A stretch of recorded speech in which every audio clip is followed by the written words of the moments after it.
In part 4 of our series on Charles Manson, we pick up with the Manson family committing 2 more heinous murders. We'll break down the investigations of those, as well as the Cielo Drive murders, and talk about the Manson family arrests, the made-for-reality TV courtroom drama, and play a little thing called Where Are They Now? I'm Mike.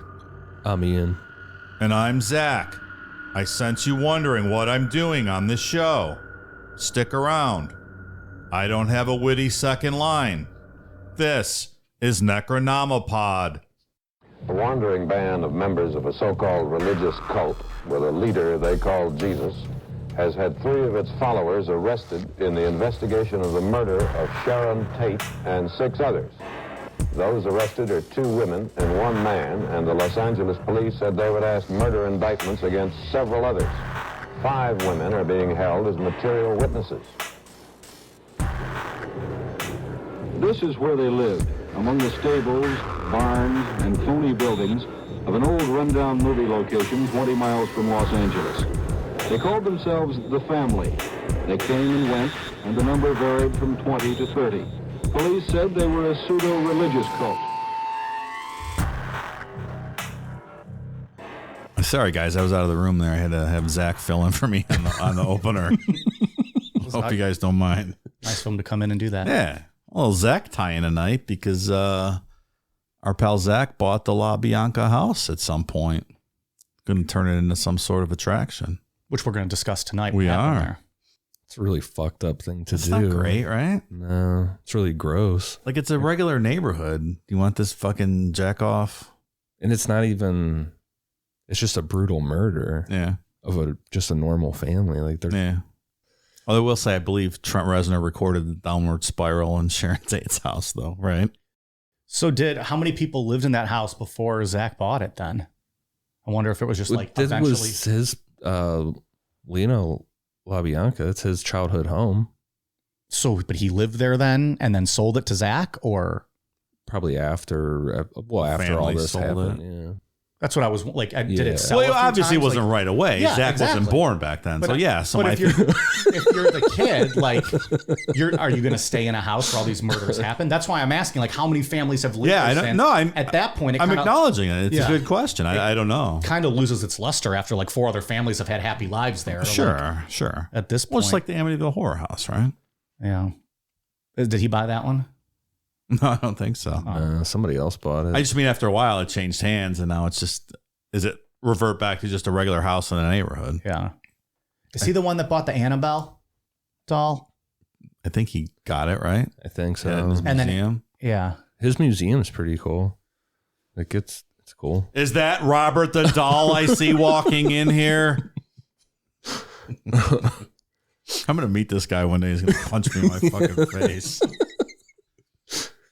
It just seems so put on. I don't know, that voice of his. All those shows, though, right? That's what they do. Yeah. Then I sensed a spirit in my right periphery. There was no explaining what happened. They just do the acting or whatever they do, and then he's back in a studio reading a script. Yeah. It's I should say this. That would be really good. Exactly. But I think he put it up for sale a couple years ago. He bought it for $1.9 million, I want to say, and was trying to sell it a couple years ago. Well, let's buy it. It's our West Coast compound. Is that right? I always wanted to live out there. It'd be fun. But didn't Trent Reznor record Downward Spiral in the Tate house? Sounds right. Am I making that up? I think that's right. He was in his dark period, Trent Reznor. Hometown hero, by the way. Did anybody ever see that Foo Fighters movie where they're recording that album and then Dave Grohl starts killing everybody? Remember that? It just came out last year. I never watched. I forgot all about that. Something 666, right? Something like that, yeah. It looked really good. It did look really good. I think it came out right before Taylor Hawkins died, and it kind of took a back seat after that happened. That's what happened, yeah. Yeah. Now that movie's not as fun to watch. Yeah, probably not. All right, well, let's dive in. Some meaty episode.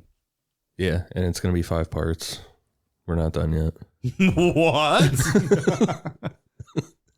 So there's a lot to this story. There is a ton. It's a really complex story, way more than I. Yeah, me too. Even at 5 parts, you're not going to hit everything. No, it's not absolutely possible. not. So where we left off on part 3, the Manson family had brutally murdered 8.5-month pregnant Sharon Tate, Jay Sebring, Stephen Parent, Wojciech Frykowski and Abigail Folger. Remember, Terry Melcher, the music producer, used to rent that house from Rudy Altobelli.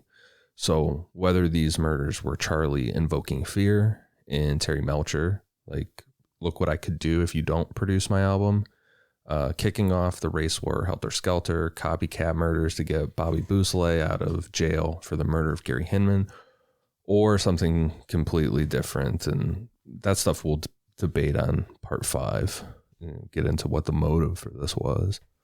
Yeah, because I'm not really seeing it yet. When I sat down to write today, to finish this up, I was ready to do all the MK Ultra stuff and all the discrepancy. So that's where my mind is right now. I don't know what happened here. I have no idea. Yeah.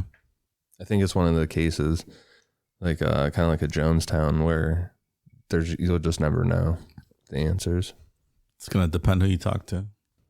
Before anyone had found the crime scene at the Cielo Drive house, Charlie claims that he and another male, who he would never name, went to the house and rearranged the bodies. Charlie said that he had left behind a pair of eyeglasses as a way to throw off investigators. Oh, criminal mastermind. It did throw them off, though. They were like, what the fuck are these glasses? We'll get into it next week, but there's some weight to that claim because investigators did find eyeglasses that didn't belong to any of the victims or any of the Manson family members who committed the crimes. And there was discrepancies in how, like, Patty and Sadie described the murders happening, Linda Kasabian, versus how the bodies were found. They looked a little staged, I guess. And there were some bloody drag marks. There's things that didn't make sense about it. Whether or not Charlie went back to the scene to rearrange it or not, he wasn't happy with how much of a struggle had gone on at the Cielo Drive house. So the next night on August 10th, 1969, Charlie said, we're all going back out, and this time I'm coming so it gets done right. Charlie picked up Tex Watson, Big Patty, Sadie, Linda Kasabian, Clem Grogan, and Leslie Van Houten to all go with him to 3301 Waverly Drive in LA to commit their next murders. Why Charlie picked this house is kind of up for debate, but the most reasonable explanation is that this house was next door to a house that they used to party at that was owned by a guy named Harold True. According to Leslie Van Houten, when they pulled up to the house, everyone was like, whoa, why are we going to go kill Harold? And Charlie said, we're not, we're going to go next door. And that house was owned by 44-year-old Lino LaBianca and his 39-year-old wife, Rosemary LaBianca. Imagine you pull up to your friend's house. You're like, no, calm down. We're killing the fucking people next door. Jesus. I know we'll dive into it next week, like you said, Ian, but like up till now, all this helter-skelter, all this throwing people off for their buddy to make it look like a copycat murder, I don't buy any of that. Like we discussed in part 1, he's just a shitty criminal. He is making this up as he goes. And then after the fact, trying to make sense of it when he tells the story and writes his book. That's what I think, thus far. You think it's all postscript? Yeah, I don't think he has a plan for anything. I think he's just making this up as he goes along, kind of like with this situation. That's at least where I'm at. First time learning all this.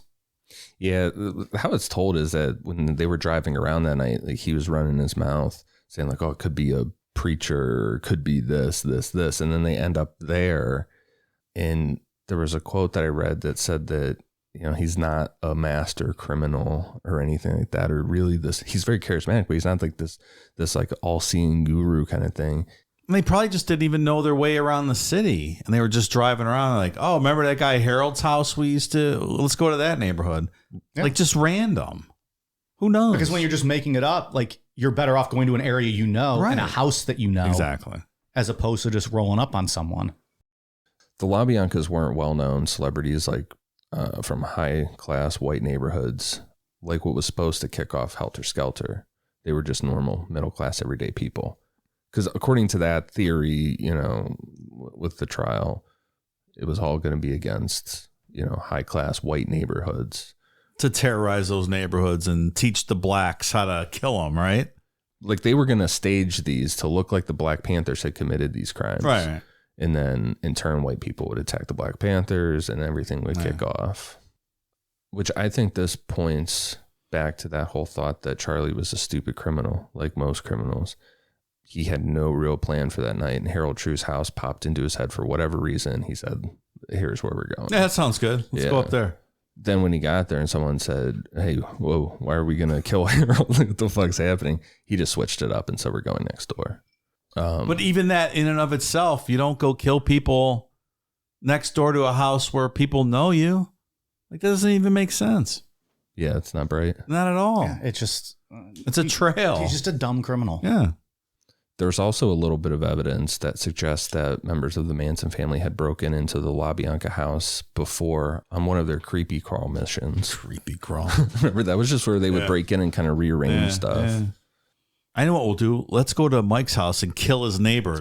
They'll never trace it back to us that way. It's just stupid. Hey, cops, is that a footprint of Yeezys? I think I might have a clue for you. Lino LaBianca was born on August 6, 1925, and was the son of Italian-American immigrants. His father worked in the grocery store business, and Lino followed in suit. After Lino served in World War II, he married his high school girlfriend and opened his own grocery store and had 3 kids.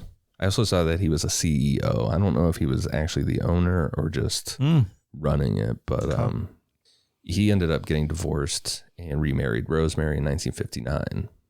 Rosemary's birthday is up for debate, but the consensus is that she was born in 1930 in Mexico and ended up in an orphanage in Arizona until she was 12 years old. Rosemary had gotten married and had kids, but divorced and remarried Lino. With the kids getting older in 1968, Lino and Rosemary moved to a smaller house, and that was the one at 3301 Waverly Drive. So literally an American dream story. The opposite of the Manson family, which is a fucking horror story. Yeah, just your typical middle-class, hardworking people. Awful. These fucking scumbags pulling your driveway. About 3 months before the murders in May of 1969, Rosemary LaBianca wrote a letter to one of Lino's daughters and said, quote, "We haven't had any robberies, but every time I come home, I expect to either find someone in the house or something missing. I think the police have stopped working the case." The LaBiancas reported this stuff to the police. They would say objects in the house had been moved or their dogs were outside in the backyard when they know they left them inside. The police never did anything about it because it's... And that's the creepy crawls. Yeah. Because there's not really a crime to point to. So what are the police going to do? Right. That is fucking creepy, man. Who knows? People know where Just shit a in their house psychological is. thing. Yeah. You come home. I would tell if something was moved. There's that really creepy true crime case about that kid that was living in the walls of a house. With the hidden camera and he drops down from the ceiling. The kid that was obsessed with the girl that broke up with him. Oh, I know what you're talking about. And he like lived in the walls. Yes. For a long time. I think he ended up... fun episode. Yeah, he ended up like killing people in that family though. But Jesus. yeah, he was in the walls. How do you live in the walls? He was like 16 or 17, something like that. There's another one like that too, where like food was disappearing or something. Someone set up a hidden camera and they showed like they went to bed at night and then someone like came out of the ceiling or out of a closet or something and they were living up in the attic and they would just come down and eat after the person went to bed and stuff. Can you imagine that? Like what if he ran into him? Holy fuck, man. That's terrifying. That's shivers there. And then I looked up and someone was crawling out of my attic crawl space. Does this guy ever go home? Dave, how much did you pay him? Zach, go home. What are you doing? You're supposed to be in Vegas. What are you doing in Medina? Like, dude, all we needed was the audio clip of the intro. You didn't have to actually show up. The agreed upon version of events is that on August 10th, 1969, Charlie and Tex walked up to the LaBianca's house, and through the window, Charlie pointed at Lino, who was sleeping on the couch. Then the two of them walked in through the back door that was unlocked. Charlie then woke Lino up at gunpoint and instructed Tex to tie his hands behind his back with a leather strap. Tex then brought Rosemary into the living room from the bedroom, put pillowcases over each of their heads, and tied the pillowcases by tying lamp cords around their neck. Charlie had told them that this was a robbery and not to worry. And Lino was like, I have no money here in the house, but if you take me to the grocery store that, own CEO for whatever, I'll give you whatever you want. Just let us go. And at that point, Charlie left the house, walked down the driveway to the car, and told Sadie and Patty to go in. The whole narrative, quote unquote, Charles Manson never killed anybody gets tossed around a lot when you're talking about this case. And if we're to believe this account of the story, he's pretty actively involved in all of this, right? Yeah. I mean, you've heard that. Well, Manson never actually killed anybody. Right. Well, Why the fuck are there Manson apologists out there? there's a lot of them, actually. You can go sit in a room with the same people that think Chris Benoit didn't do it. Fucking morons. I don't know. You hear that a lot, and he's clearly an active participant here. Well, and I think we kind of get to that at the end, right? When they're looking for charges for Manson, they kind of touch on that. Like the conspiracy charges, because he may not have actually ever stabbed anyone. Right. But geez, if you're in the fucking car in the house, come on. Well, it's directing them to do it, right? Like you're the ringleader here. Well, in his version of events, this didn't happen. Oh, of course it didn't. Yeah. I feel like the Manson apologists are just reading his book, and then they're just believing his version of events. Everybody has their own version of events here. This is just what we're doing is talking about the agreed upon, the official state version. Yeah, quote unquote official version. And I think some people just choose to ignore facts when it comes to this kind of stuff. And like they only want Manson's version. Yeah. Or like the people who look at the John Bonet case and only want it to be Burke or the mom. Yeah. And ignore all facts that clearly show they most likely didn't do it. Yeah. You're right. We poked holes in that entire story. We solved the case. Just waiting for the cops to follow up. We solved that case. We will be vindicated someday. Maybe a whole episode where we celebrate that. It'll just be us stretching to pat ourselves on the back. Oh, good job, chaps. Oh, good job to you, chap. Case I well knew done. these boys were great. Case well done. Yeah, people just, they put blinders on. Once they have their mind made up, they'll just ignore all the facts out there. Oh, most definitely. You can still have an opinion on things, but you still have to acknowledge some facts. Maybe you don't agree with it or it doesn't fit into what your final answer is, but it's still out there. You can't just say, oh, no, that didn't happen. In general, most people, once they've made up their mind, are not really open to hearing alternate points of view. I agree. But what I mean is, like, you can have an opinion that maybe doesn't line up with some of the facts, but you should still probably admit that those facts exist. They just somehow don't fit your narrative. Sure. But to close them out and be like, oh, no, that's hogwash. None of that. Yeah. It's just stupid. Facts are facts, Mike. And holes is holes, Dave. So Tex helped Sadie and Patty take Rosemary back to the bedroom. Then Tex immediately walked back into the living room and plunged a 10-inch bayonet into Leno's throat. Like a literal bayonet on a rifle? Yeah, so the official version is that Tex complained to Charles Manson after the Tate murders, like, you sent us with these garbage fucking knives. We need something better. And yeah, so then he got a bayonet. When Ian said official, he used the bunny quotes just so people out there know. Quote unquote. It's a audio podcast, pal. Jesus. Tex heard some fighting and walked back into the bedroom to find Rosemary had gotten her hands free and was swinging the lamp that was still tied to her neck at Sadie and Patty. Tex just tackled Rosemary and started stabbing her multiple times, and then went back out into the living room where he stabbed Leno a further 12 times, killing him. After Leno was dead, Tex carved the word war into his abdomen. What you can see in the photos is not great. Yeah, it's big all the way down. Oh, yeah. Tex walked back into the bedroom to find Patty stabbing Rosemary with a knife from the kitchen. Then Leslie Van Houten stabbed Rosemary 16 more times in the back. Just overkill, 41 times in total. And most of these were after Rosemary was dead, because Charlie said that everyone had to get their hands dirty. Tex hopped in the shower to get clean, while Patty got a towel and soaked up some of the LaBianca's blood to write on the walls. Patty wrote the words, Rise, Death to Pigs, and Helter Skelter on the refrigerator, but she spelled it wrong. She spelled it Healter. Healter. Can't even do it right, Patty. Unbelievable. Fucking Patty. Who brought her? Fucking clown show. This whole thing. Yeah, awful. Is this the worst, the least organized cult ever? That's terrible. Well, a great story would be Lino had a 45 sitting on the couch next to him, and he put holes in all their heads as soon as they entered the house. Like That's the story I want to hear. Once Upon a Time in Hollywood. Yeah. Right. Some revisionist history. Rajneeshpuram poisoned a water supply. These fucks can't even spell right.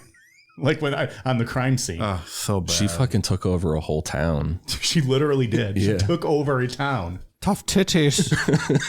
And then who were the ones that had the gas on the submarines? Shinrikia. Yeah, like The submarines. on Well, the- they did on have the- submarines. Not the submarine, the Subway. subway. They had Submarines. helicopters. They didn't have They had helicopters. That's right. But they could never They figure melted out how to people fly. in the back. Yeah, they couldn't figure that out. Not submarines, subway. I was like, wait a minute. Those guys have submarines? No, that would be a cult. But people are doing big time criminal stuff. Yeah. These are ass clowns. They are ass. Shinrikia was trying to build a fucking laser that would cut through buildings in Tokyo. Right. Well, Like set your sights Godzilla high. style. You gotta set your sights high. Meanwhile, fucking Manson's driving around not even knowing who they're gonna kill. Oh, you guys don't want to kill our friend? No, I meant that house. It's a clown show. Oh, I hate all these fucking people. I hate them all. Following the orders that everyone had to get their hands dirty, Patty grabbed a big carving fork and stabbed it into Lino's dead body 14 times and left it sticking out of his stomach. Oh, aren't you tough? She then got a kitchen knife out of the kitchen and stuck it in Lino's neck and left that sticking there. You're right. Once upon a time in Hollywood where Brad Pitt kills a couple of these people is way better. And then Leonardo DiCaprio fucking torches him with a That's right. flamethrower. It's Sadie, right? Yeah. When he's floating in the pool. That's fantastic. While all this was happening, Charlie drove Sadie, Linda Kasabian, and Clem to the apartment of an actor named Selden Nader. According to Linda Kasabian, Charlie wanted them to kill the actor the same way. So Charlie just dropped them off and he headed back to the Spawn Ranch. Linda said that she purposely botched the murder and knocked on the wrong apartment door, to which they all ran away. And they all hitchhiked back from this stuff. Like, from the LaBiancas, like after that brutal murder, they all hitchhiked back to Spawn Ranch because Charlie just left everybody. Isn't that crazy? Covered in at least a little bit of blood. You would have to be. Tex took a shower, but I can't imagine he Didn't get it took all a out very of his good clothes, one. right? Yeah. It's just so stupid. Like, when you just think about all this, it's just dumb. It serves no purpose whatsoever. Or did it? Because, well, we'll talk about it next week. So this is all the official version of the investigation and the trial. Like I said, next week we'll talk about some other stuff. The Polanski's maid, Winfred Chapman, found the scene when she showed up for work on the morning of August 9th. And this being the Cielo Drive house, it became a media circus with the details about Pig being written in blood on the walls and stuff leaking to the press. The media also ran with stories of drug-fueled orgies going on at the Cielo house and all kinds of crazy stuff, to which people close to the Polanski said, absolutely not. This was just the media unfairly smearing Roman Polanski, a guy that just lost his wife and unborn baby. But the media came up with the phrase, live freaky, die freaky. Right, because if you have orgies, you deserve to get slaughtered. You know who hates people that have orgies? Who's that? People that don't get invited to orgies. Although Polanski had his own problems several years later, and that's why he's never been back to this country since. So Yeah. he sodomized a 13-year-old girl. We're going to talk about it next week. It was not just fun orgies going on at that house. There was some real dark shit going on at that house. Even back then? Yeah. Since the fact that Pig and stuff like that had been written in blood on the walls of the Cielo Drive murders, the Los Angeles Sheriff's Office reached out to the Los Angeles Police Department. The LASO told them about the Gary Hinman murder that they were investigating, that the words political piggy were written on the walls in Gary's blood, They had the Black Panther paw was painted, drawn next to it, that there was probably a link between these crimes. However, Vince Bugliosi and his team completely ignored this tip from the LASO investigators. Bugliosi was dead set on that this was a drug-related crime, that the murders were the result of a drug deal gone bad or something along those lines. The LaBianca scene had been found at about 10:30 p.m. on August 10th by Rosemary's 15-year-old son from her previous marriage. And these murders just sent the whole city into a panic. I bet. There's news reports saying like you could get a dog for, pretty cheap from a kennel or pound, something like that. And then the prices of dogs were up to about $1,000 if you were lucky enough to find one. Price gouging is as American as apple pie. Let me tell you. It's probably like New York City with Son of Sam in 1977. Yeah. Like the whole city was just under terror watch. And this really split up Hollywood. I saw some kind of like editorial things talking about how Charles Manson was partying it up with Dennis Wilson. Like at this time you could get close to people in Hollywood. There wasn't this like strict line where, famous people are on this side. Okay. And this changed all that real quick. Rightly so, I guess. Right. I don't know. Yeah. I don't think like gated mansions and walled off compounds and things like that. Maybe. Yeah. There's a separation there now, like the Socs and the Greasers, right, guys? That's right. I will never forgive you guys for that. Ian and I made Mike read The Outsiders finally. Even though the LaBiancas had been brutally murdered and weird sayings had been written on the walls in their blood, the LAPD held a press conference on August 12th saying that there was no connection between the LaBianca murders and the Cielo Drive murders. So there were two teams set up to investigate. There was the Cielo team and the LaBianca team. Completely separate investigations going on. Absurd. It doesn't make any sense at all. On August 16th, seemingly out of nowhere, the LAPD raided Spawn Ranch and arrested Charlie and 25 other people. Members of the family, members of the Straight Satan's biker gang, and some other random people. This raid was in response to the family stealing Volkswagen Beetles and converting them into dune buggies. They also confiscated a cache of weapons, including a fully automatic machine gun. However, Charlie and everyone else arrested in the raid were let go 3 days later. In the official version, Bugliosi says that they were released without charges because the search warrant was misdated. But we'll get into it next week because this was the biggest raid in LA up to that point. So they had to have been under surveillance to some degree. And Charlie was on federal probation. It wouldn't matter what date that warrant was in. He was just on a property next to a fully automatic machine gun. Right. Can you imagine being the LAPD? Like, this is literally a year after you had that horrible Bobby Kennedy investigation, and now you're doing this. Mm-hmm. There appears to be a trend. Yeah, right. So now we're in October. People in Hollywood were still living in fear, and everyone's really getting fired up with LAPD. Like, how aren't you guys solving this case? People are scared. Yep. They want it solved. And they were still working it as two separate cases with two separate teams that weren't communicating with each other. Remember, the LASO went to Bugliosi with the tip about Gary Hinman, which was never passed along. The LaBianca team ended up finding out about the Gary Hinman murder, so they contacted the LASO. LASO said that you guys are in luck because we just talked to the girlfriend of Bobby Boussalet, who was the guy, the Manson family member that killed Gary Hinman. His girlfriend's name was Kitty Lutzinger. She was arrested with a bunch of hippies out near Death Valley. Like, we just talked to her. Let me guess. Those arrests happened because of Barker Ranch, again for the dune buggies. Remember last week, we talked about how Charlie had everyone out there thinking that there was a bottomless pit from the Book of Revelations out in Death Valley, where they would hide out during the race war. How this is told. The crazy thing is, when we talk about this shit next week, like what we think of it, if you think it's the CIA doing things or what the motive is, at the end of the day, he did say this stuff. He had them out there looking for this bottomless pit. Like, that's for real. Yeah. It's ridiculous. Do you think at some point after all these murders and they're just hanging out, and does it hit them like, when's this race war going to start? Like, do any people in cults ever wake up and be like, I think this guy might be full of shit. right? He's just banging my wife over there for nothing. He made me sell my house, give away all my belongings.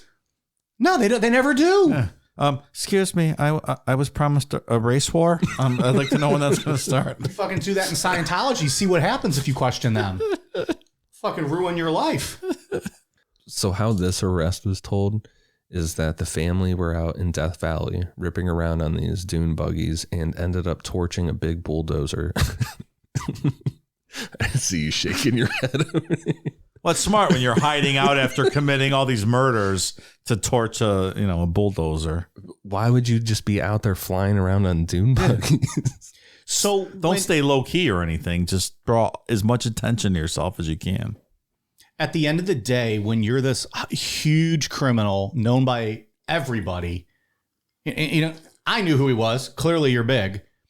When the best thing they can ever say about you and the smartest crime and thing you ever did is, oh, he left a pair of glasses at a crime scene. You're not very good at what you do. Because other than that, it's mistake after mistake. Yeah. Did they think they were above suspicion at this point? Like, did he think with the eyeglasses and whatever other subterfuge he thought he did at these crime scenes, like threw him off, and they're like, oh, they're never going to find us. We just got ourselves 10 years. Right. We were clear for the next decade. Or otherwise, they should have been in Mexico by now. Like, what are they doing? The eyeglasses, that could not even be real at all. There's debate that he overheard that. So he, trying to play himself up, said that he was the one that left them there. Like that he overheard that there was this conversation about eyeglasses that they never knew where they came from. And then he manipulated it. Makes sense. Yeah.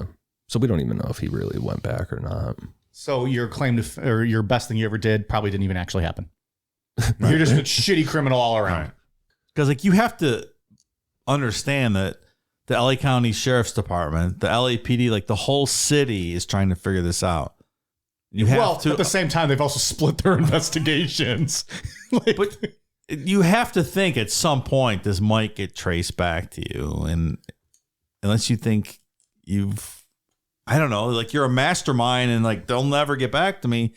If not, you should be in Mexico by now. And they're just out on dune buggies in Death Valley fucking around.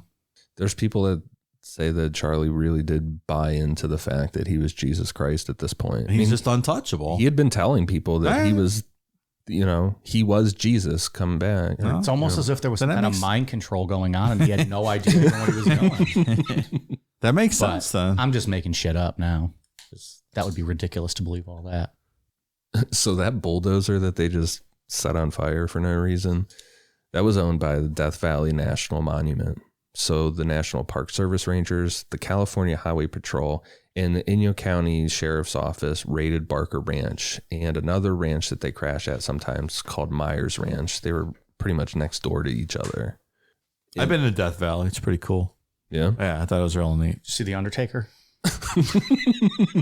I did not. Probably was on the road that day. Probably. Taking souls. Souls is souls. I believe that's one of his t-shirts from back in the Attitude Era. 24 people were arrested in this raid, and those arrested included Charlie, Sadie, and Leslie Van Houten. A highway patrol officer found Charlie hiding in a cabinet under a bathroom sink in Barker's ranch. The officer said that he almost passed it up because he thought there would be no way that a man could fit in such a small space, but he saw Charlie's hair sticking through the top of the cabinet door. You haven't met 4'9" Charles Manson. Reminds me of the little guy from Ocean's 11.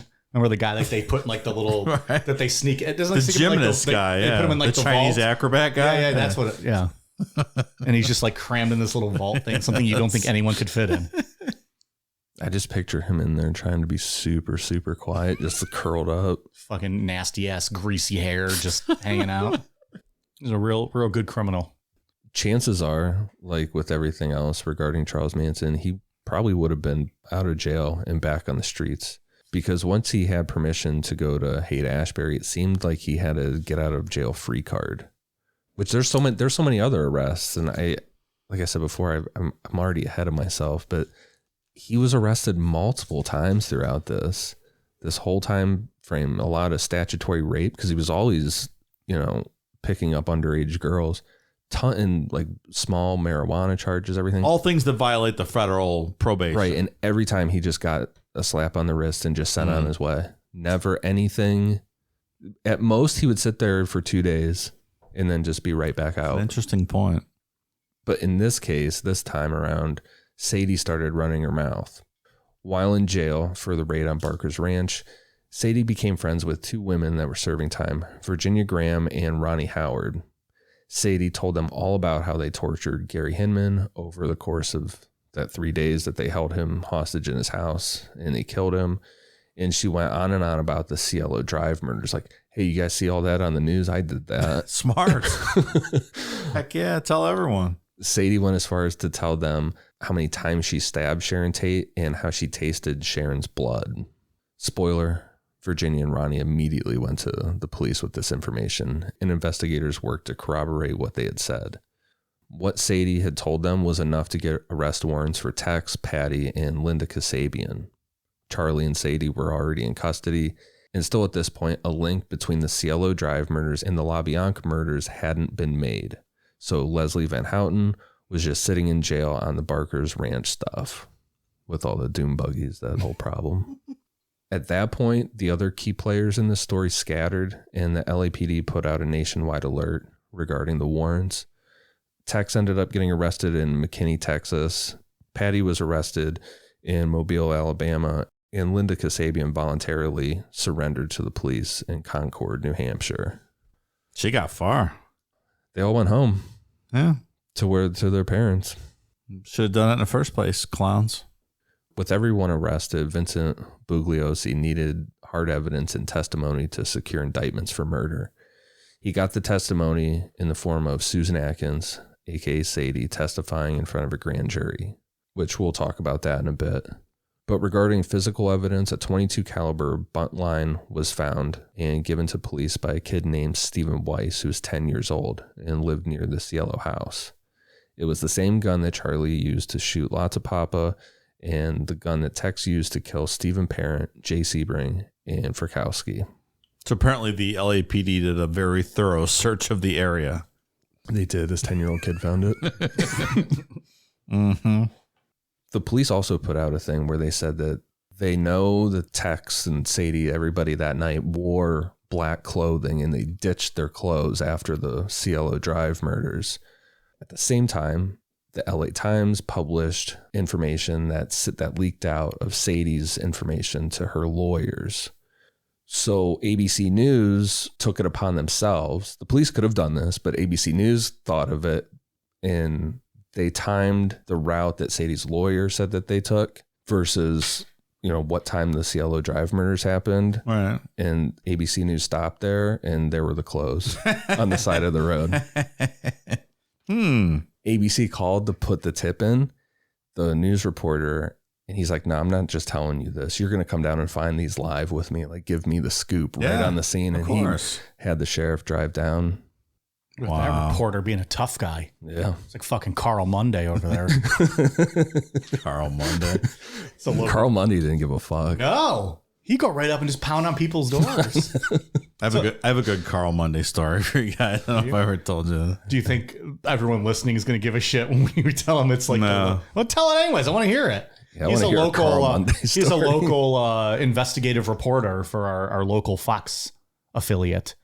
19 Action. He used to be with Fox, right? Mm-hmm. And then Fox 8. Is he still with 19?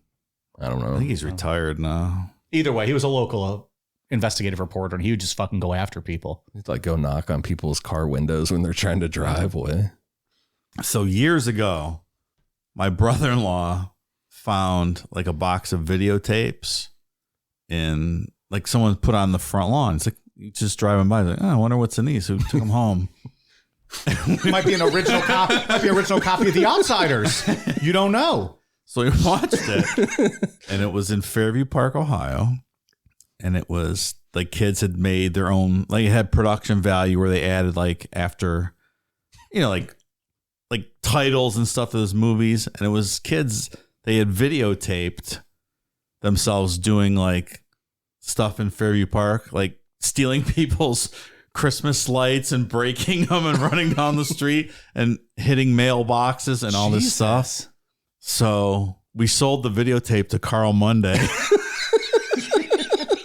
for like $100, $200, $100. Yeah, we're gonna. And he did a story. He did a story on TV about it. He went like one of the kids' parents was like a Fairview Park employee or something. So and he, like the story was him like ambushing the parents about this video. They played all these videos on the news, like streets of Fairview. It was so fucking funny. I love that your brother-in-law's first thought was like, I'm not gonna call the police. I'm fucking calling Carl Monday. Hey, Carl, how much you want for this box of videotapes? Carl's like, let me see them first. It's like, well, you could see half of one. I'll give you $100. So deal. We took it down to like the studios. He put it in, and he's like, "How much you want for this?" Like $200. Wrote him a check. Like you guys undersold yourself on that. That's hilarious. You should have started with like $100,000 and then just met in the middle. Met in the middle. So yeah, if you're doing the deeds out there, kids, don't throw the videotapes away in your garbage can where someone can grab them. Don't put it on your front lawn. Streets of Fairview, Carl Monday. That's a real like Russian roulette kind of thing. Just throwing in a blank, like what are you doing? Blank videotape into a VCR just to see what was on it. Right. That is real dangerous. But hey, he's sitting there with $200, pal. What are you sitting there with? Nothing. Yeah, that's true. Made a cool 200. You just grab some fucking. It was VHS so funny. tapes. My favorite part of all this is how proud Dave is of this story and Carl Monday. It was just so funny. Like they put all the production value into it, gave it a name in a movie, Streets of Fairview. It was like slow motion. I just picture like the opening is just the beginning music to Jackass. Just like the just morons. Like driving on the street, baseball batting people's mailboxes and stuff. Yeah, he bought that shit right up. Like one of the dads was like the director of services, whatever. And it's like, oh, what do you think about? He ambushes him in the city parking lot. Oh, what do you think about your son's activities out at night?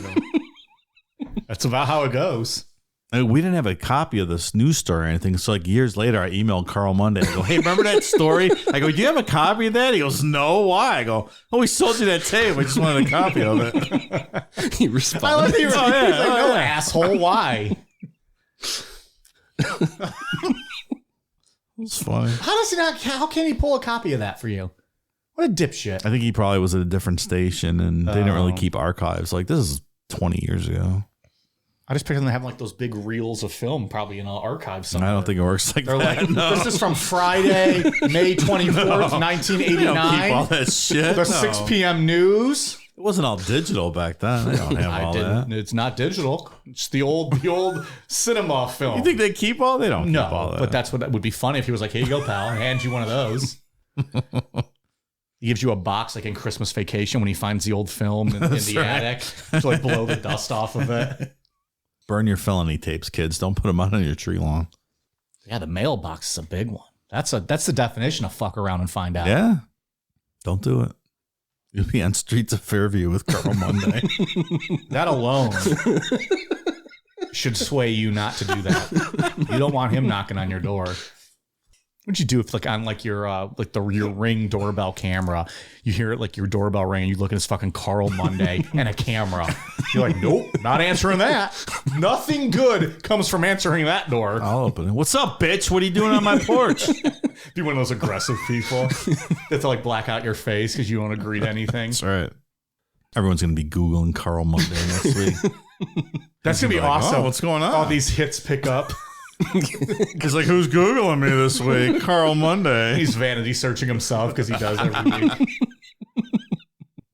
I mean, he might be a swell guy. I don't know. I don't mean to shit on him, but I like the Carl. We're getting Carl Monday over. That's Carl with a C, by the way, folks.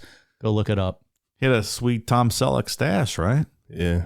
And the new guy they got to replace him on that channel doesn't quite do it. No, not gonna tear him apart now, but looks as slimy as the axe. You might be Billy Tuesday, but you're no Carl Monday. There will only be one. There will only be one. It's a whole new definition of a case of the Mondays. You don't want a case of those Mondays. At first, Sadie was cooperative with investigators, and she agreed to testify in front of a grand jury to get the indictments for the rest of the Manson family members who were involved in the murders. The deal was that Bugliosi wouldn't go for the death penalty for Sadie. Sadie told the grand jury how she held down Sharon Tate while Tex stabbed her, and that Sharon begged for her life and the life of her baby, to which Sadie replied, quote, "Woman, I have no mercy for you." However, Sadie did say that when she said that she tasted Sharon Tate's blood, she was just joking with her cellmates. So funny. Rotten bitch. For the record, Carl Monday has his own Wikipedia page. That's a shoot. That is a. Is there a Streets of Fairview reference on there? That was a masterpiece we sold him. I mean, it's only a few paragraphs long, but nonetheless, it exists. You've made it when you have a Wikipedia page. The trial for all of this started on June 15th, 1970, but right before Sadie recanted all of her testimony from the grand jury. Scrambling for a new star witness, Bugliosi gave Linda Kasabian full immunity for her complete cooperation.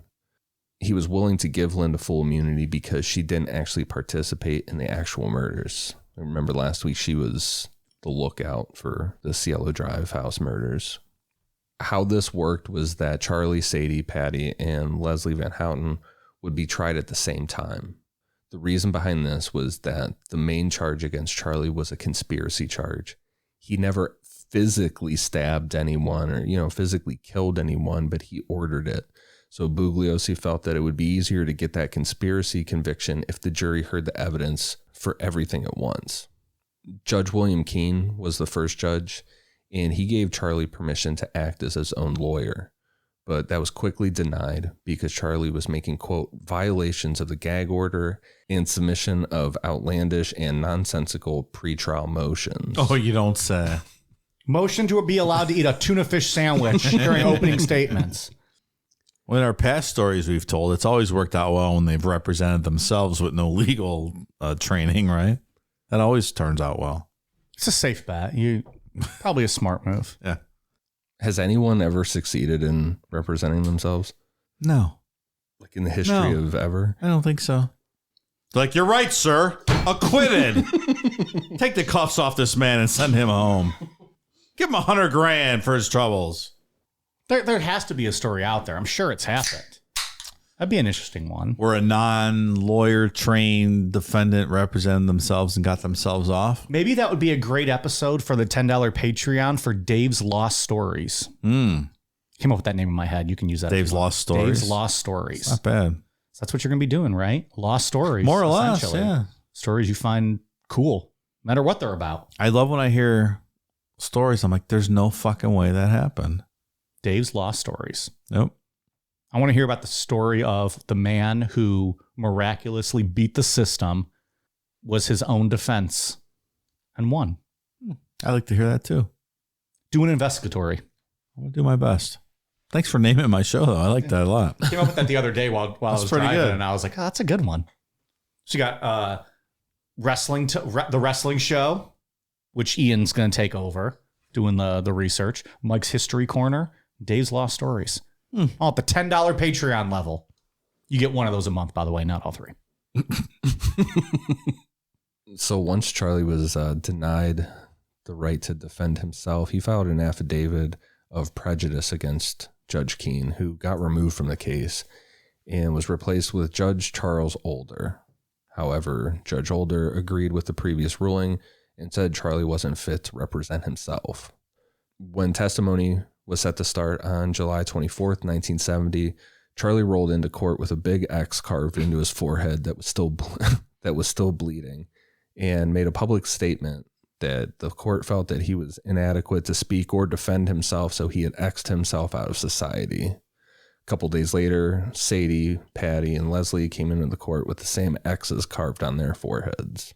And all the Manson family members were sitting outside the courtroom for all They this caused stuff. a ruckus, right? They wouldn't let him back in. Yeah, so they all, started chanting and singing, all kind of shit. I remember seeing videos of them just sitting on the sidewalk outside. Yeah, and they end up carving X's in their foreheads. Smart, of course.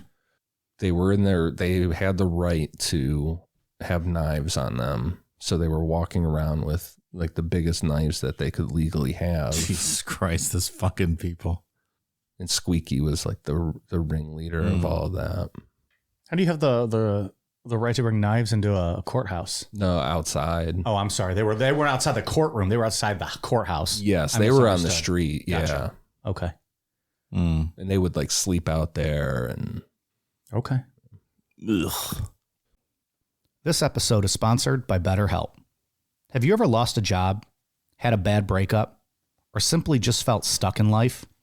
Ever wish life came with a user manual, much like our cars or appliances do? Wouldn't that be great? Lost your job? Turn to page 63. Just got dumped? Turn to page 32. Feeling depressed? That'll be on page 104. Unfortunately, it's not that simple. However, BetterHelp Online Therapy is basically the next best thing. So the next time you're feeling stuck, why not check them out? BetterHelp therapists are trained to help you figure out the cause of challenging emotions and learn productive coping skills, which makes therapy the closest thing to a guided tour of the complex engine called you. BetterHelp has connected over 3 million people with licensed therapists. It's convenient and accessible anywhere, all done online. Therapy can have many benefits, be it learning new coping skills, self-empowerment, dealing with trauma, or even having a clearer mind. Look, everyone deserves to feel their best, and BetterHelp makes it easier to get started. They're the world's largest therapy service and offer all the benefits of in-person therapy, but are more convenient, accessible, and more affordable. After filling out a brief questionnaire, you'll be matched with a therapist, and from there, if things aren't clicking, you can easily switch to a new therapist whenever you'd like. It couldn't be simpler. No waiting rooms, no traffic, no endless searching for the right therapist. So get unstuck with BetterHelp. Learn more and save 10% off your first month at betterhelp.com/necro. Again, that's BetterHelp, HELP.com/necro. I ended up finding some news articles from 1970 during the trial that were written by a lady named Mary Niswender that I thought were pretty interesting and worth reading, just getting the news from back then. It's kind of cool. Like an eyewitness report from on the scene. Yeah, so some of the trial stuff going forward, we're just going to use her reporting. Tuesday, August 4th, 1970.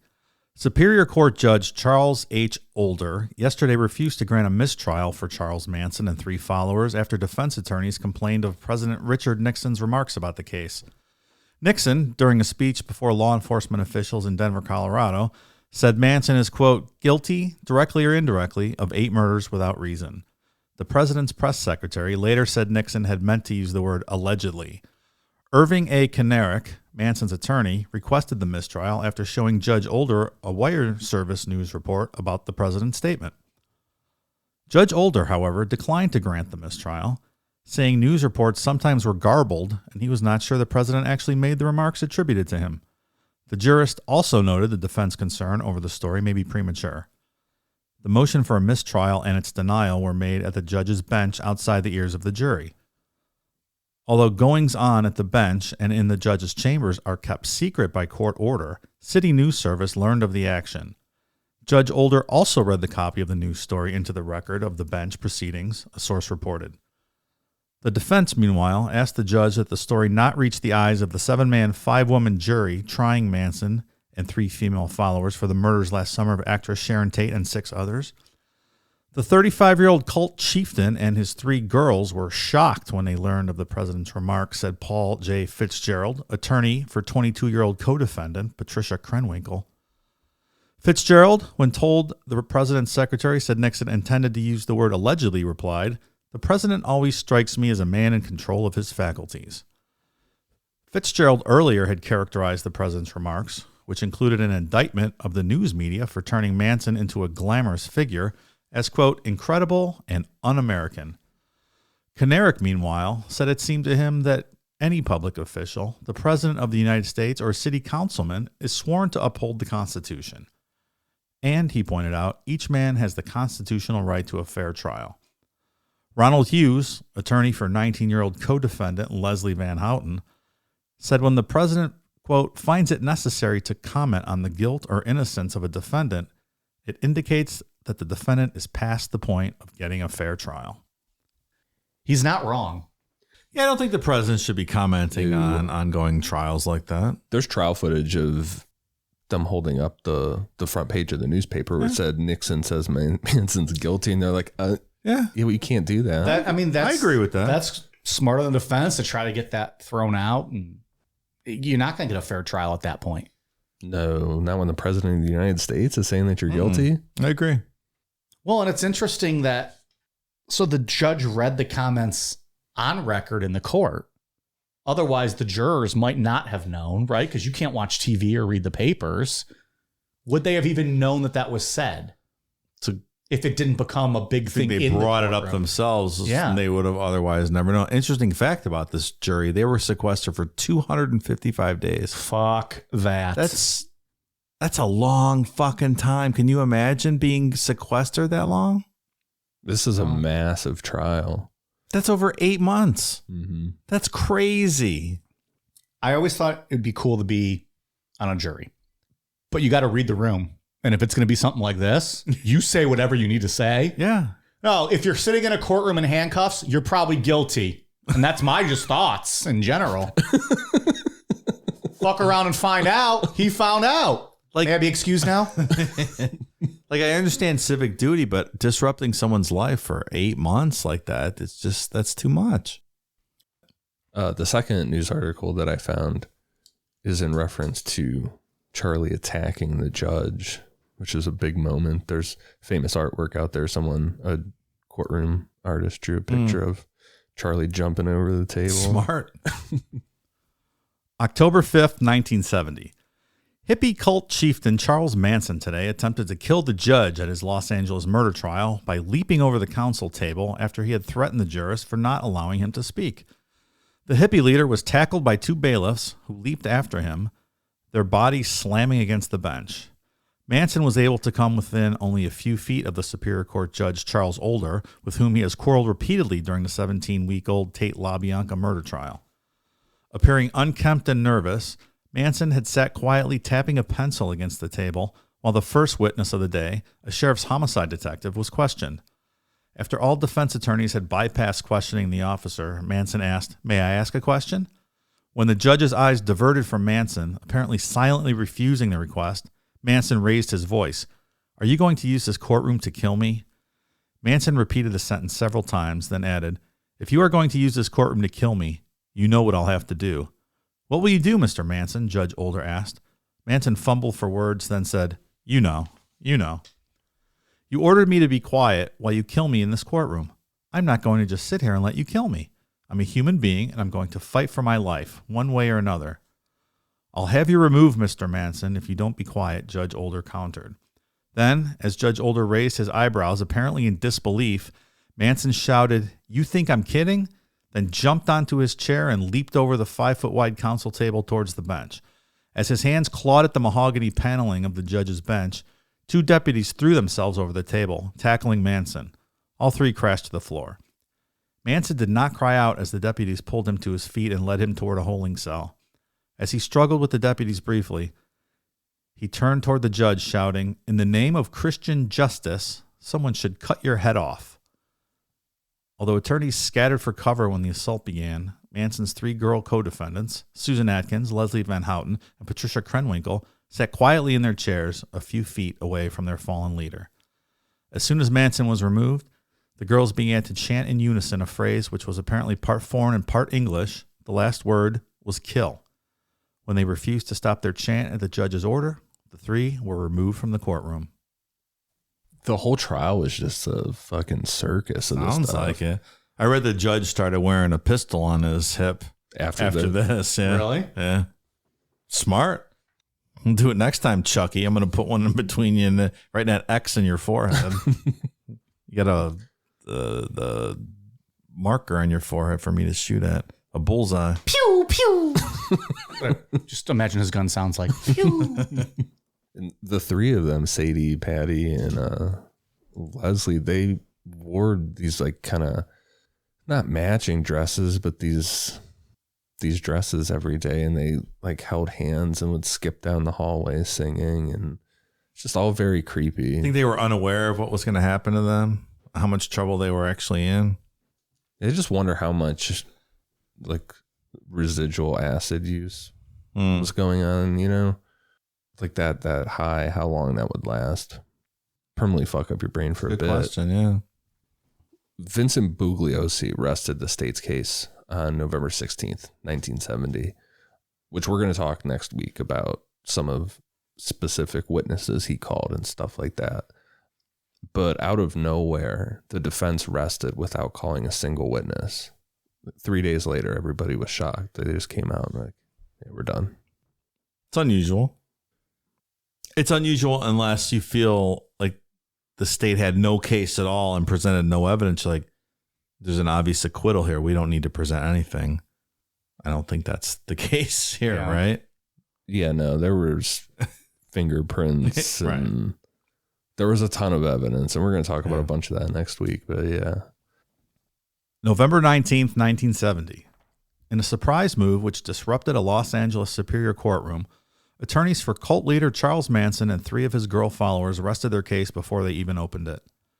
Although the 4 defense attorneys were adamant in resting the case, the 3 girl defendants immediately demanded permission to testify. After consultation between the attorneys and Los Angeles Superior Court Judge Charles Older, the jurist indicated the girls would be allowed to testify. The girls told the judge they would present questions to be asked and would take the witness stand with Susan Atkins first, Patricia Krenwinkel second, and Leslie Van Houten third. Speculation over the past month has indicated that Manson would have the girls confess to the crime and admit that he had no part in the killings. The courtroom tumult began after Chief Defense Counsel Paul Fitzgerald stood to address the court following the judge's denial of a motion to dismiss all charges against the defendant. The defendant's rest, Fitzgerald said. His client, Patricia Krenwinkel, jumped to her feet shouting, "I wish to testify." Deputy District Attorney Vincent Bugliosi requested a bench conference but was cut off by another of the girl defendants, Miss Atkins, who leaped to her feet and shouted, "This should be in the presence of the jury." As the attorneys attempted to approach the bench to confer with Judge Older, Miss Atkins continued to shout. "I wish to approach the bench too," the long-haired Manson disciple yelled, her 2 co-defendants standing at her side. "This is my trial, you know." All 3 girls attempted to get to the bench conference but were halted by deputies and then stood silently as attorneys conferred. The judge immediately ordered an in-chambers conference and the jury was escorted from the room. Manson, who sat quietly during the girls' outbursts, had earlier engaged in a shouting match with the chief prosecutor during the defense's vain attempt to get the 7 counts of murder and 1 of conspiracy dismissed.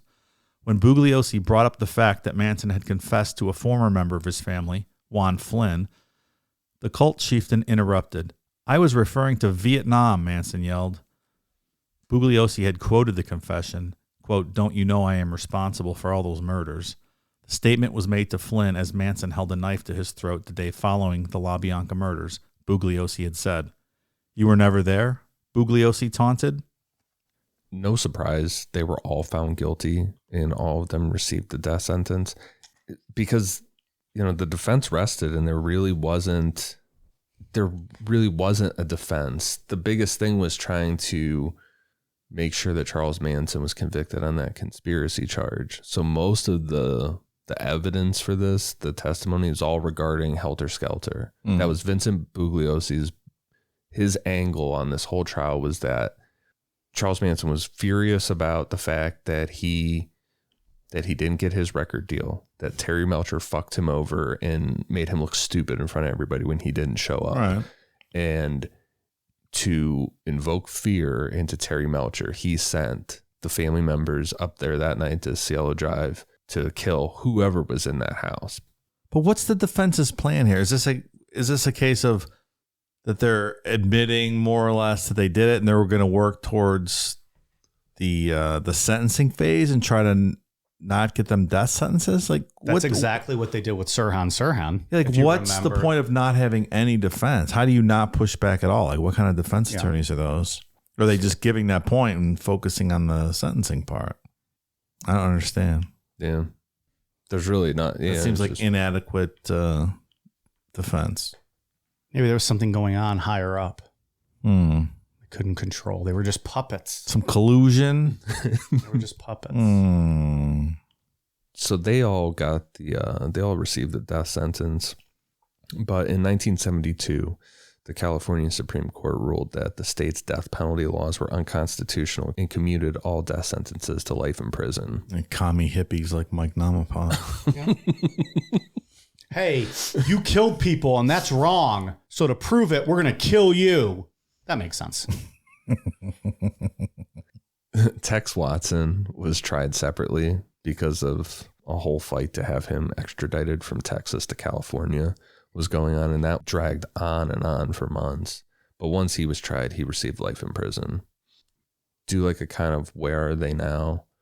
Sadie, Susan Atkins, she died in 2009 from brain cancer. At the time of her death, she was California's longest serving female inmate. She had been denied parole 14 times, and her request for compassionate release because of the brain cancer had also been denied. She got married in prison too, to a guy. Yeah, I saw that. I'm sorry. I have a question on Tex. Was he extradited to Texas or was it all in California? Extradited from Texas back to California. That's what I mean. Oh, so he was tried in California or in Texas? In California. Okay. Yeah, so he goes. So he didn't get the death penalty. He just got life in prison initially. Well, his thing, or was it death penalty? It was death. Well, no, it was life in prison. So he never was sentenced to the death, or was it because of the delays? It was because it was gone by the time he was actually tried. I see. Okay. Yeah, because Tex is really the main murderer here. Yeah, really. Yeah. We were talking earlier about Manson apologists. A lot of Manson apologists will call these the Tex Watson murders. These aren't the Charles Manson murders. These are the Tex Watson murders. Tex Watson took this to a level that Charlie never wanted it to go, didn't know it would go. If only they could have tried him in Texas, he'd have been fried by the next morning, right? Yeah, he would have been done. He'd have been toast within 24 hours of his sentencing. Right. Like that'd have been it. So they feel like Tex was, as you would say, going into business for himself. Yes. Good wrestling term too, Dave. That's a good one. Catching on, pal. I'm gonna make a mark out of this guy by the end of this. That was perfect. Also, I'm glad, brain cancer or not, no, fuck you. You stay in prison. I agree. For Sadie. Yeah. Because there's I'd say a 75-25 chance that she did taste Sharon Tate's blood. Because she went into details about that. She didn't say, oh yeah, I tasted her blood. She went into like how thick and warm it was. So. I'm sure she did. Yeah. Sure. Patricia Krenwinkel, Big Patty. Patty's still alive and living in prison. That sounds fun. Hope it was worth it. Clown. Once Sadie died, Patty became California's longest serving female inmate. Patty had been denied parole 14 times. However, California made some changes to their parole system, and the board recommended that she be released in May 2022. California Governor Gavin Newsom shut that down, so Patty's still there. Yeah, Gavin wants to be president. He's not having that out there as a tagline. This guy's shutting down parole all the time. That's not happening. And maybe good for him. Like, I think a lot of them have been good calls. What changes did they make, I wonder? I'm going to have to look that up. That, like, all of these people started getting paroled or getting approved for parole. Like the life sentence eligibility. But, like, so that changed recently? Mm-hmm. Like, that's what I'm wondering. What changed that all of a sudden now they're getting approved? After 14 times, now she's getting approved. Like, people who are sentenced to death are now getting approved for parole. Like something clearly changed in their rules, like Ian said. I'm going to have to look up what it was. Meanwhile, Newsom's like, fuck that, fuck that, fuck that, fuck that. Leslie Van Houten, she ended up getting sentenced to death at 21 years old. So she was the youngest woman on California's death row. She's still in prison and has been denied parole 22 times. At her 3 most recent parole hearings, Leslie was approved for parole by the board, but Gavin Newsom said, no, that's not happening. Fucking Daddy Newsom's just like, nope, bye. He doesn't want this shit coming up in a presidential debate in 4 or 8 years, whenever that's going to be. That's not going to happen. But on top of that, it's just the right call. It is. It's I not think. like she was in a gang and they robbed a gas station and, someone she was with killed a clerk or something. Like, that's just not the scenario. These guys are actively stabbing and murdering a pregnant woman. Yeah. So no, this is not a parole situation. Yeah. And I understand it's probably partially political, but it's, in my opinion, also the right decision. Mm-hmm. With all of these. Yeah, and the trials are graphic. Like, there's a graphic description from Sadie's grand jury testimony specifically. Admitting it. Yeah. Before she recanted all of it. Talking about how hard, stabbing into Sharon Tate's stomach was. Yeah, come on. Yeah. And Sharon Tate's sister, I believe, has testified in a lot of these parole hearings. Like, yeah, fuck this. Tex is still in prison. He wrote a really nonsensical autobiography and became a born-again Christian. Oh, of course he did. He still gets parole hearings, but he's denied all the time. This motherfucker got married and had 4 kids in prison. Are you kidding me? What kind of bullshit is that? They're all just living it up. Yeah, come on. This whole... It's not good. No. They still do conjugal visits? Like, they shut that down in most places, right? I think so. Like, fathering kids? 4 of them? That guy's seed doesn't need to go anywhere. No, we're good on Tex When Watson. you get locked away in prison forever, your life should be pretty miserable to the end of your days. Yeah, you're not marrying and fucking. Yeah. No. Are you kidding? Big Bubba should be fucking you in the showers, and that is it. That is it. It's just no words. Regarding Charlie, he did. That guy? Almost forgot about him. He did really well in prison, which isn't surprising. I think this is kind of what he always wanted. Back in part 1, we talked about how when he got released from that 7-year stint, before all this happened, he said that he didn't want to leave. He was comfortable there. He always looked up to criminals that were higher on the food chain than he was. But now, when he was in prison as the infamous Charles Manson, he was the top guy. The only real run-in Charlie had was on September 25th, 1984. A fellow inmate, Jan Holmstrom, poured paint thinner on Charlie and set him on fire, resulting in third-degree burns.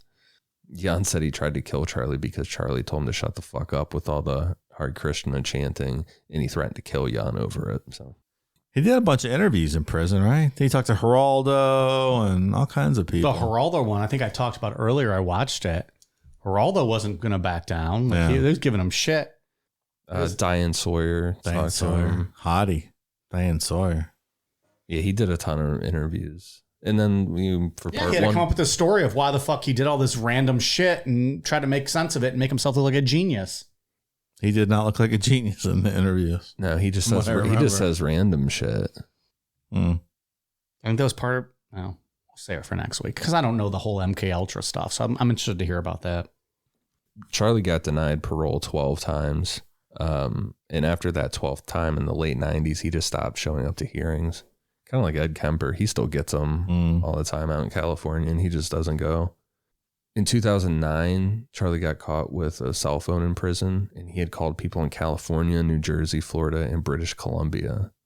Authorities said that they had no idea where he got that phone from, who the people that he called, like who those people were, or why he called them. I was trying to make some extra money.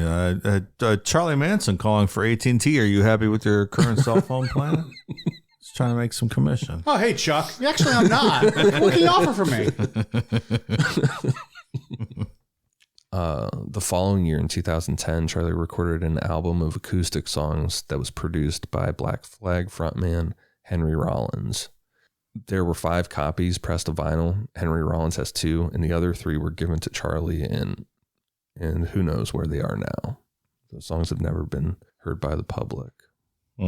That's another thing. Did you buy that album? No, this is like Zach Baggins in the beginning when buying the LaBianca's house. Yeah, what's up with Henry Rollins? Yeah, like it's just gross. Yeah. We don't need to do that. You ever give an explanation for that? Not that I know of. I'm generally a fan of Henry Rollins, but I'm not sure I love this. There are a ton. I like his work in Bad Boys. What was? He's in I think it's the first one. Was he? Yeah. I don't remember. It's like one of their squad leaders or something. I think Was it's it the first or second? All right. Yeah. I can't remember which one it was. I liked Manson's voice. I would like to hear this album. I'm not going to pay for it and give him money or anything. I'd be interested to hear it. When you played that Beach Boys one of, 900 weeks ago when we started this thing, his voice was really good. The thing about this part of it is, so he was convicted of the conspiracy, but he orchestrated these murders. I guarantee he had his hand in killing someone we'll talk about next week. He admitted to raping underage girls this whole time. Like, he should just sit in jail. We don't need to record his singing and produce it. Did Henry ever provide any sort of explanation on why he did this? I don't know. I don't love it. He's in Bad Boys 2, by the way. I looked it up. Okay. And like the Zach Baggins thing, like, how fucking stupid. Like, how do you think the LaBianca kids would feel about that? It's just gross. It's gross. Were the LaBianca kids still alive? I would I assume wonder what some they of them said about had. that. I would assume some of them. I was would have sitting to on my couch when I noticed them coming at me out of the corner of my right periphery.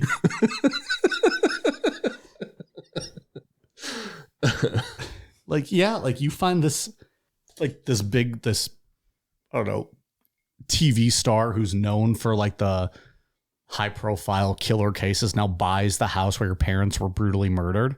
Yeah. If I was like those kids, it'd piss me off. I'd be super fucking pissed. I'd probably write a strongly worded letter. Yeah. In this day and age, a strongly worded tweet. I'd tell him what's up. In 2014, Charlie got engaged to 26-year-old Afton Burton, who he gave her the nickname Star. Oh, aren't you cool? She looks a lot like Sadie from back in the late 60s. She sure does. Exactly. He looks just like her. Like, there's a reason he picked Star to be his wife. That's not creepy at all. They got a marriage license on November 7th. She had been visiting him in prison for at least 9 years and created a bunch of websites saying that Charlie was innocent. He kind of like teased her along with this marriage license. Like, the marriage license came at like the last second here, because she was interested in him that way over this whole 9 years. Like, they had this long relationship. What's not to love?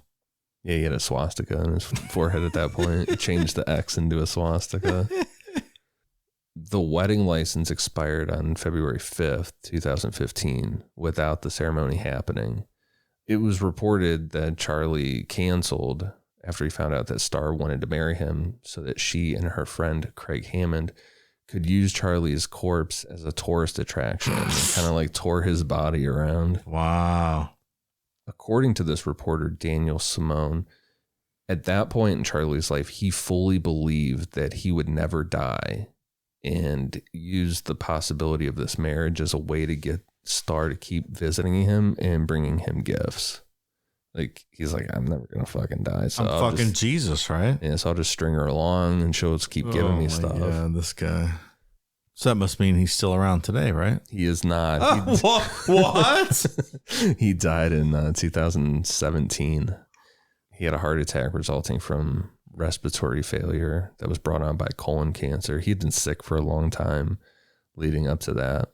He was 83 years old. Lived a lot longer than he should have. And there was a big fight for his body afterwards. He had a longtime pen pal.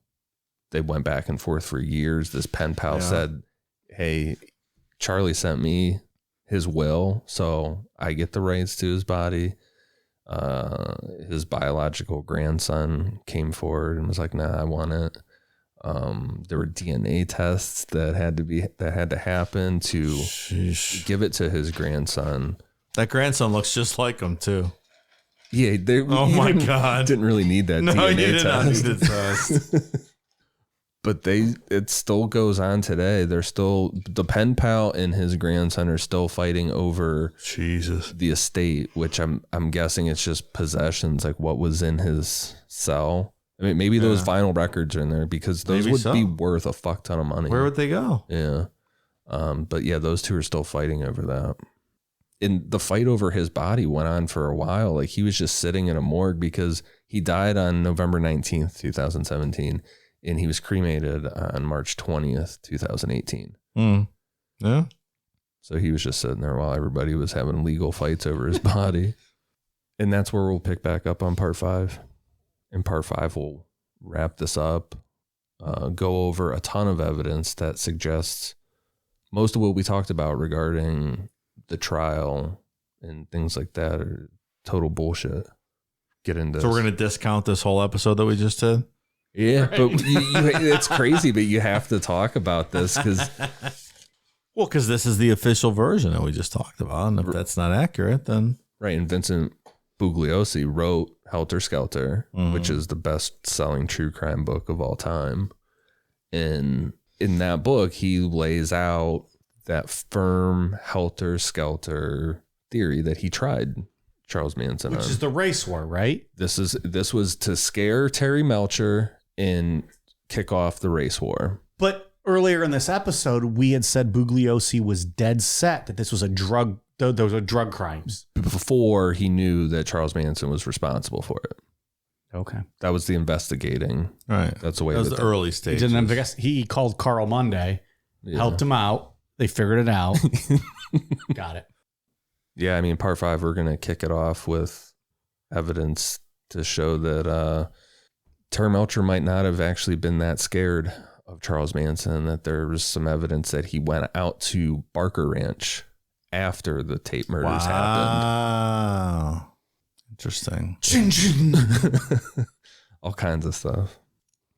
I have a question. Ian. Sure. So in a lot of our other cult episodes that we've done in the past, you've had a lot of sympathy sometimes for some of these cult members that got caught up and under the influence of the cult leader. Do you have any of that for these, like Patricia and Sadie and these other ones? No, I don't think so. No, you don't view it in the same way. Like they were under this guy's spell and brainwashed, and they weren't really responsible for their actions.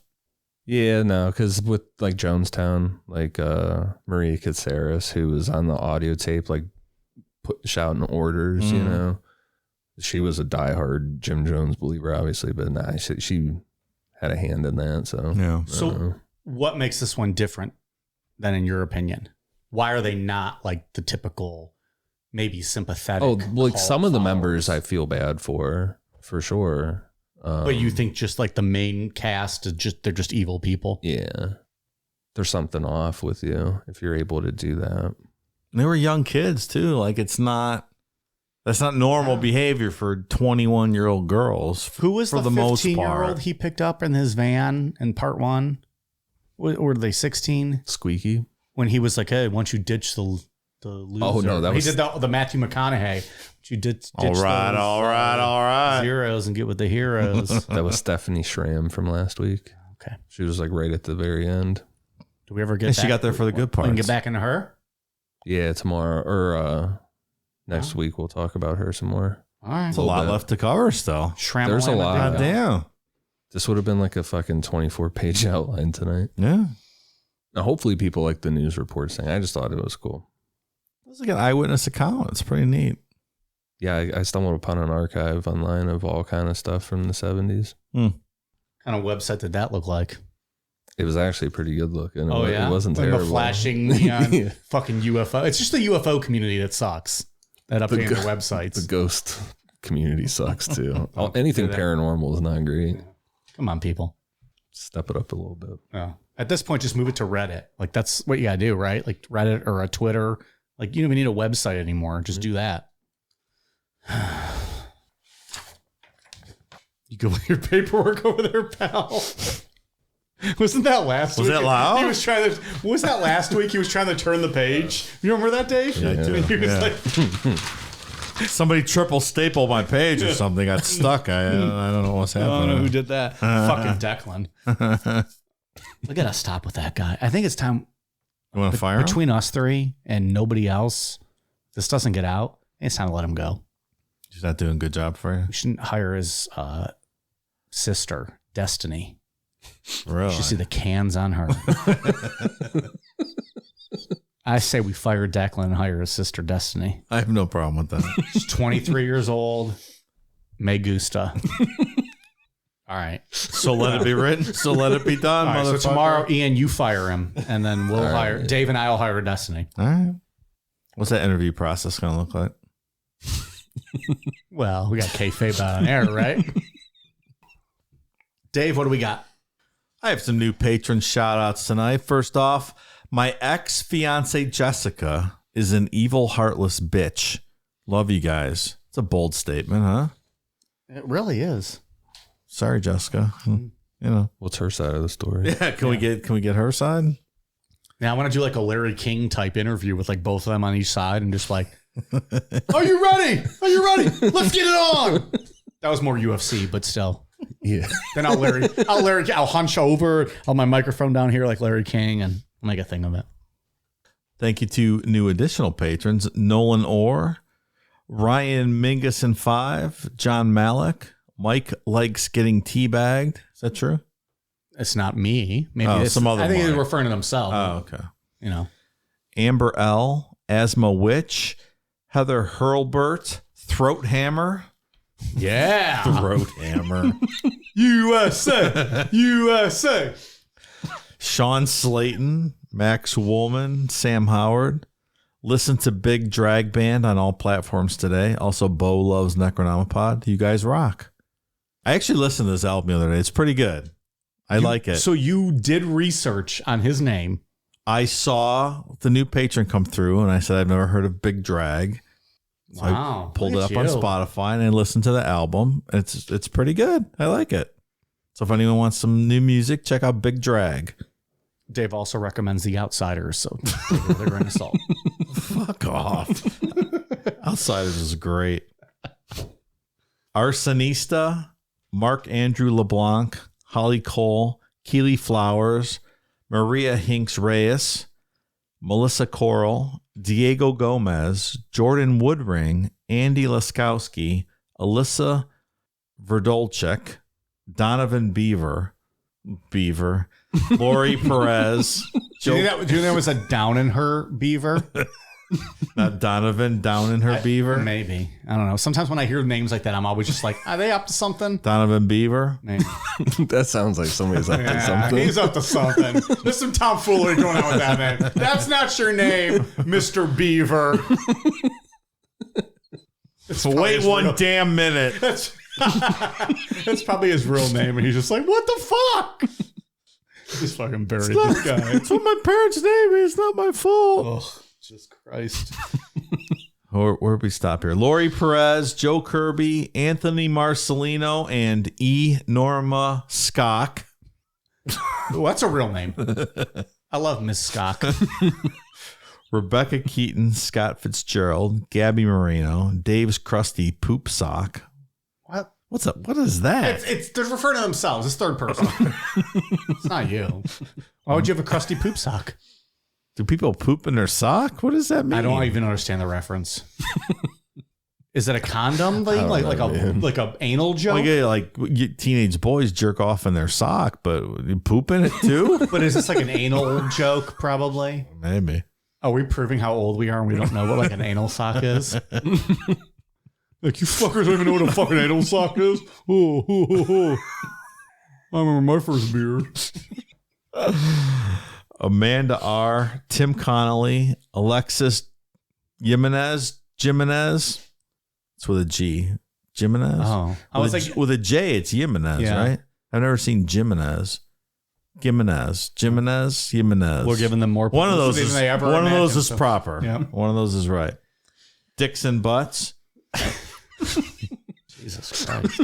Holden Garmany, Louise Thompson, Nick Batty, Christy, Shia Lee, Sabrina Randall, Brandy Bibb, Joseph, 90s to the future, Garofalo. Thank you, all new patrons. Good stuff. That's a lot of patrons. Ian, what do you got? For iTunes, I have one for Karma Please 991, Bipperhern, Spyro 38, Awesome McGingerstein, and Yelma 3. Thank you guys for the awesome reviews. International, Dave. International. I have Blonder Ella from Canada and Close Your Blinds Australia, obviously from Australia. They pop in with updated reviews now and then.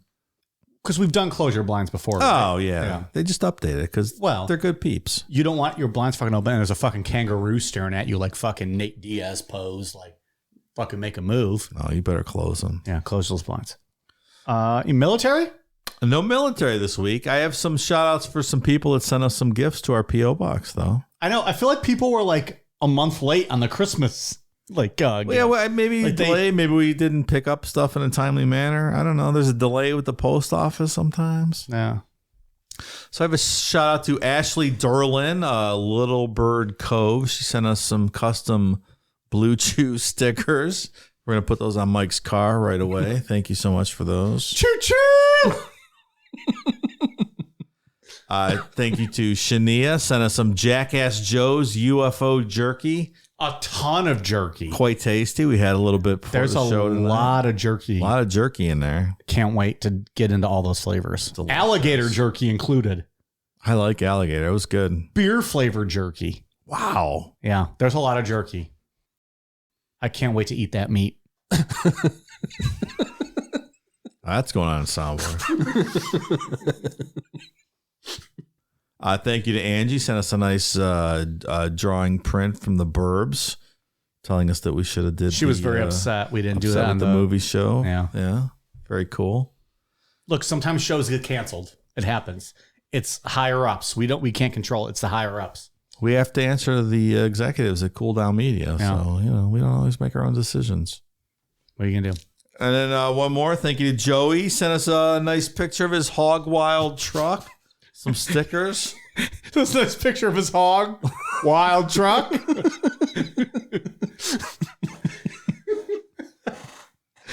Oh, God. It's almost been 3 hours. That's pretty sweet. This truck Joey sent us. It's a hog wild truck. Thanks, man. Appreciate that. Yeah. Thank you. Awesome. Well, thanks to everybody who sent us I want to know stuff. more about this truck. I don't know. A Hog Wild. Yeah, What goes on in that truck? Yeah, and what's it up to? Slaying. That's what it's up to. Oh, yeah. Thank you to all those people. That's really cool. We got some good stuff. It's nice to get gifts from people that just listen to the show and just want to send us stuff. It's Like, very I'm a big cool. jerky fan. Send us jerky. I'm going to fucking eat it all day long. Yeah. I tried alligator for the first time. Alligator today, was so- real good. Yeah. A lot more to try, pals. We should just keep it down here in case we ever have to like hunker down here in our hole, much like Manson. If there's like a race war that breaks out, we can have like 10 pounds of jerky. Race war. You never know what's going to happen up there. Let it be known if there's a race war, I'm on Megan Thee Stallion's team. So take that for what it's worth. Megan the Stallion, pal. Not Megan us Stallion. Megan Thee Stallion. I'm on her team. I'm Team Megan in the race war. Who did I I've see? chosen my side Who did I already. see recently that I was like, oh, it's Ashanti I saw. Dude. Did you see Ashanti's pic today that she posted? No, Dave, I don't Holy follow all these fuck. people like you do. But she is phenomenal. Oh, yeah. So hot. Oh, yeah. She was hot back when I used to watch her on TRL. And I Back lost when touch. Ja Rule was fucking her with her skirt on in the back seat of the Yukon. Every thug needs a lady, yeah. Ashanti is like the perfect MILF now, but like even hotter. She's so hot. I agree. Big fan. Big fan. Me gusta Ashanti. Holla, holla. Also still like Cardi B. I like Cardi B. Oh, I love Cardi B. Yeah. Well, who doesn't? Come on. That's going to be a fun time. I listen to Cardi B playlist when I lift weights. I don't know. It just works. Yeah. Like Pantera and Cardi B. That's my lifting weights music. And it's up and it's up. It just works, man. Great song. Maybe I'll work on, now that fucking we're going to fire Declan, maybe Destiny can get us like Cardi B or Ashanti in studio. I'll have her work on that. Really? Well, we'll see what she can do, or else she'll be fired. Because you will not be good at her job. She probably takes after her brother. Well, I think she'll be better. She's a female, right? She's got to be better. True. It's a good point. Ian, let us know how the conversation with Declan goes. All right, I'll fill you guys in. Maybe I should do it on Friday. It's the best day. We're going to fire someone, right? Let him have the weekend to chill out. It's from The Office, right? Is it from The Office? Remember when Michael has got to fire somebody? Like in one of the first early episodes? Creed talks him out of it. He makes him fire that other guy. Creed, it was going to be Devin, Creed, Devin. And then at the end of the series, when Dwight takes over, he fires Devin back, which is just one of the most fucking brilliant things that show ever did. They bring back like really a non-character that's just like a,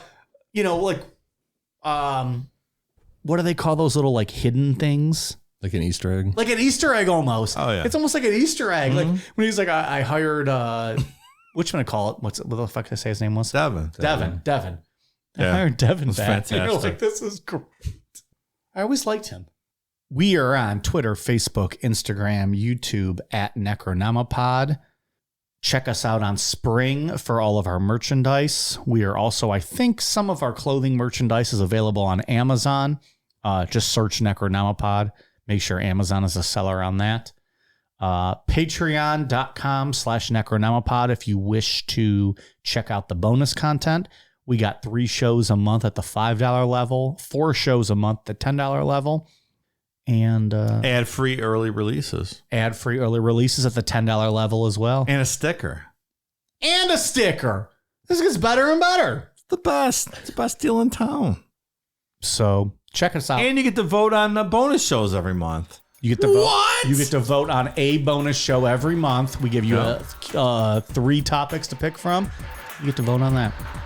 It pays for itself. It's fantastic. Okay. All right, you guys ready for a cool down beer? Cheers.